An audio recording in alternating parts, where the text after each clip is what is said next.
Egypt, ancient land of mystery, intrigue, and adventure. It might well have been a scene from an Indiana Jones movie, except this was real, not sculpted, not scripted. A room full of archaeologists gathered to meet and make a good impression on the Egyptian authorities, the antiquities people, because they had an opportunity for once in a lifetime. The Egyptian government was proposing to send out the Ramses II exhibit, which had never left Egypt before. 5 lucky cities in the United States and Canada would have the opportunity to host this famous exhibit. They were a little nervous. They'd prepared all their credentials, and the Egyptian government was pretty sticky because they've been burned plenty of times by everybody from grave robbers to other nations who have ripped out their antiquities. So everybody was getting ready to show their best and how they could do it. Well, the solemn and dignified group came into the room and scanned around, perhaps scowled a little, studied very carefully. But then one person caught their eye, and they, in a body, said, Wilfred, how good to see you!" And they all rushed over to greet him and welcome him. The other cities scratched off their list because it was obvious Wilfred had this one wrapped up. And the reason was quite simple. Wilfred had done archaeological digs for years in Egypt, and he had always been impeccably honest. They trusted the man, and with good reason. And so 4 cities and Wilfred got to host Ramses. And one of the Egyptians said, "Wilfred, this will make you a very rich man." And it would have, except that the same integrity that won him the prize dictated where he would send it. He gave it to Brigham Young University. He could have retired on it, but he decided not to.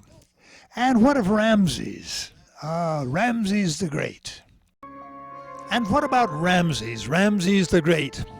A great man by his own admission. Won battles and built many mighty monuments.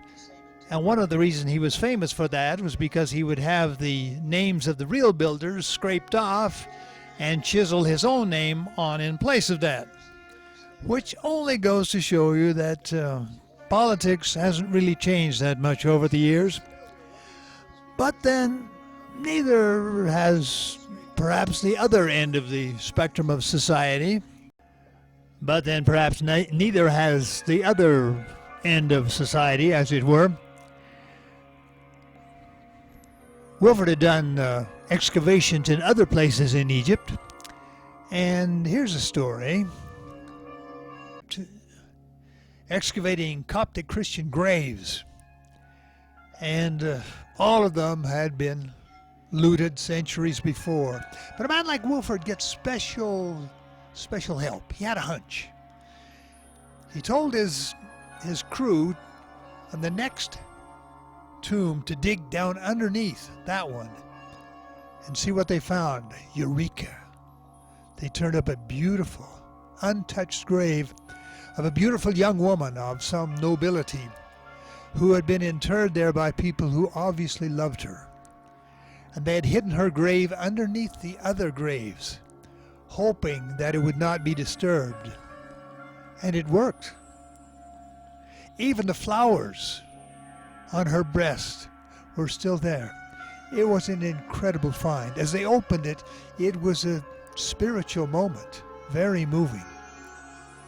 But then they saw something else.